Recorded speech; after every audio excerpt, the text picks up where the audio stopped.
श्री गणेशाय नमः। ओम नमो भगवते वासुदेवाय। श्रीमद् भागवत में प्रथम स्कंद 10वां अध्याय प्रारंभ करते हैं। श्री कृष्ण का द्वारका गमन।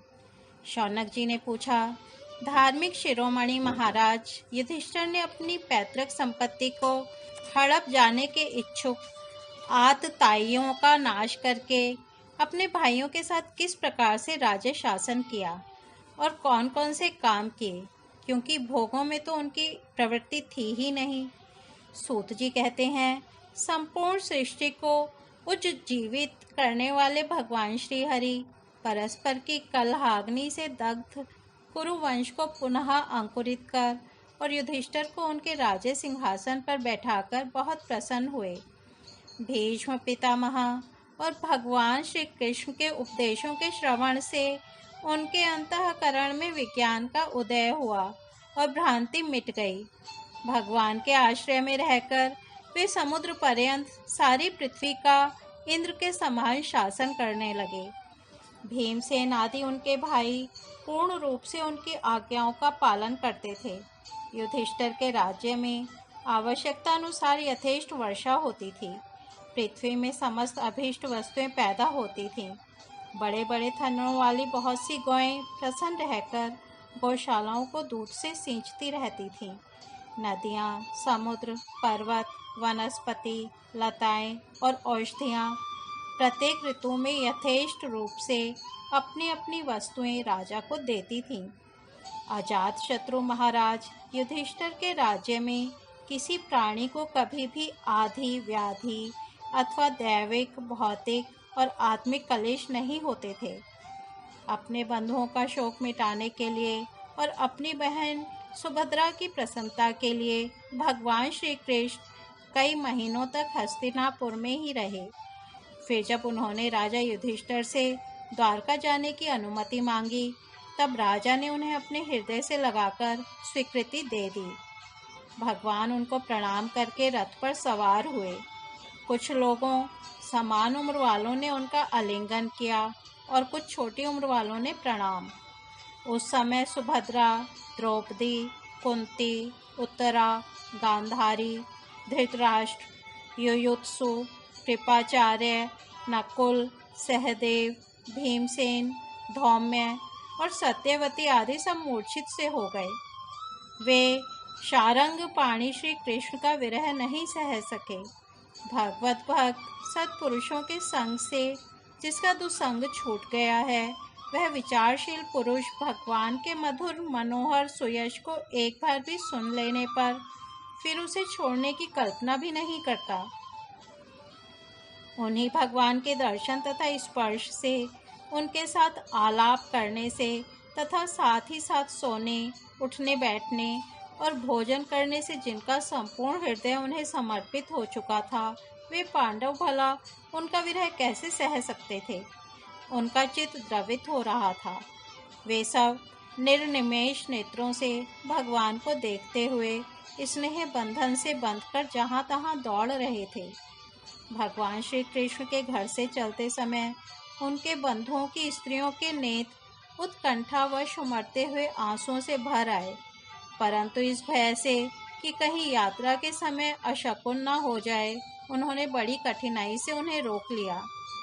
भगवान के प्रस्थान के समय मृदंग, शंख, भेरी, वीणा, ढोल, नरसिंगे, धुंधुरी, नगारे, घंटे और दुंदुभियाँ आदि बाजे बजने लगे। भगवान के दर्शन की लालसा से कुरुवंश की स्त्रियां अटारियों पर चढ़ गईं और प्रेम, लज्जा एवं मुस्कान से युक्त चितवन से भगवान को देखती हुई उन पर पुष्पों की वर्षा करने लगी। उस समय भगवान के प्रिय सखा घुंघराले बालों वाले अर्जुन ने अपने प्रियतम श्री कृष्ण का वह श्वेत छत्र, जिसमें मोतियों की झालर लटक रही थी और जिसका डंडा रत्नों का बना हुआ था, अपने हाथ में ले लिया। उद्धव और सात्यकी बड़े विचित्र चंवर ढुलाने लगे। मार्ग में भगवान श्री कृष्ण पर चारों ओर से पुष्पों की वर्षा हो रही थी। बड़ी ही मधुर झांकी थी। जहाँ तहाँ ब्राह्मणों के दिए हुए सत्य आशीर्वाद सुनाई पड़ रहे थे। वे सगुण भगवान के तो अनुरूप ही थे, क्योंकि उनमें सब कुछ है, परंतु निर्गुण के अनुरूप नहीं थे, क्योंकि उनमें कोई प्राकृत गुण नहीं है। हस्तिनापुर की कुलीन रमणियाँ, जिनका चित भगवान श्री कृष्ण में रम गया था, आपस में ऐसे बातें कर रही थीं जो सबके कान और मन को आकृष्ट कर रही थीं। वे आपस में कह रही थीं, सखियों, ये वे ही सनातन परम पुरुष हैं जो प्रलय के समय भी अपने अद्वितीय निर्विशेष स्वरूप में स्थित रहते हैं। उस समय सृष्टि के मूल ये तीनों गुण भी नहीं रहते। जगदात्मा ईश्वर में जीव भी लीन हो जाते हैं। महत्ववादी समस्त शक्तियां अपने कारण अव्यक्त में सो जाती हैं।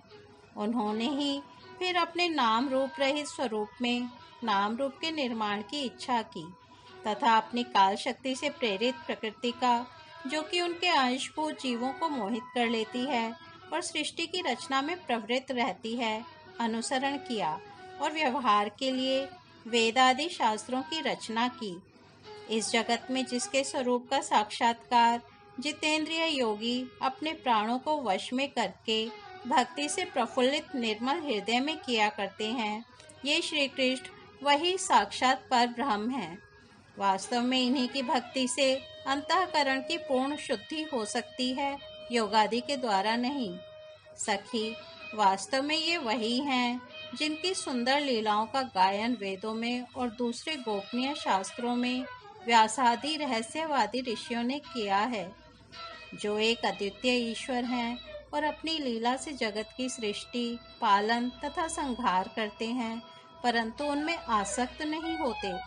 जब तामसी बुद्धि वाले राजा अधर्म से अपना पेट पालने लगते हैं, तब ये ही सत्व गुण को स्वीकार कर ऐश्वर्य, सत्य, रित, दया और यश प्रकट करते और संसार के कल्याण के लिए युग युग में अनेकों अवतार धारण करते हैं। अहो, यह यदुवंश परम प्रशंसनीय है, क्योंकि लक्ष्मीपति पुरुषोत्तम श्री कृष्ण ने जन्म ग्रहण करके इस वंश को सम्मानित किया है। वह पवित्र मधुवन व्रजमंडल भी अत्यंत धन्य है, जिसे इन्होंने अपने शैशव एवं किशोरावस्था में घूम फिरकर सुशोभित किया है। बड़े हर्ष की बात है कि द्वारका ने स्वर्ग के यश का तिरस्कार करके पृथ्वी के पवित्र यश को बढ़ाया है। क्यों ना हो, वहाँ की प्रजा अपने स्वामी भगवान श्री कृष्ण को, जो बड़े प्रेम से मंद मंद मुस्कुराते हुए उन्हें कृपा दृष्टि से देखते हैं, निरंतर निहारती रहती हैं। सखी, जिनका इन्होंने पानी ग्रहण किया है, उन स्त्रियों ने अवश्य ही व्रत, स्नान, हवन आदि के द्वारा इन परमात्मा की आराधना की होगी, क्योंकि वे बार बार इनकी उस अधर सुधा का पान करती हैं, जिसके स्मरण मात्र से ही ब्रज बालाएं आनंद से मूर्छित हो जाया करती थीं। ये स्वयंवर में शिशुपाल आदि मतवाले राजाओं का मान मर्दन करके, जिनको अपने बाहुबल से हर लाए थे तथा जिनके पुत्र प्रद्युमन, सांब, आम्ब आदि हैं, वे रुक्मणी आदि 8 पटरानियां और भौमासुर को मारकर लाई हुई जो इनकी हजारों अन्य पत्नियां हैं, वे वास्तव में धन्य हैं, क्योंकि इन सभी ने स्वतंत्रता और पवित्रता से रहित स्त्री जीवन को पवित्र और उज्जवल बना दिया है। इनकी महिमा का वर्णन कोई क्या करे। इनके स्वामी साक्षात कमल नयन भगवान श्री कृष्ण हैं, जो नाना प्रकार की प्रिय चेष्टाओं तथा पारिजातादि प्रिय वस्तुओं की भेंट से इनके हृदय में प्रेम एवं आनंद की अभिवृद्धि करते हुए कभी एक क्षण के लिए भी इन्हें छोड़कर दूसरी जगह नहीं जाते।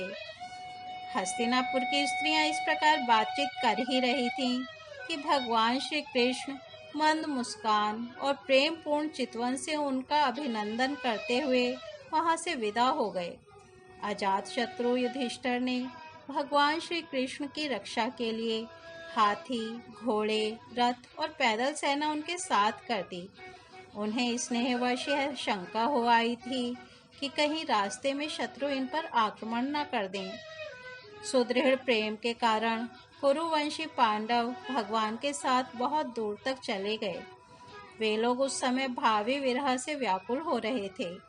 भगवान श्री कृष्ण ने उन्हें बहुत आग्रह करके विदा किया और सात्यकी, उद्धव आदि प्रेमी मित्रों के साथ द्वारका की यात्रा की।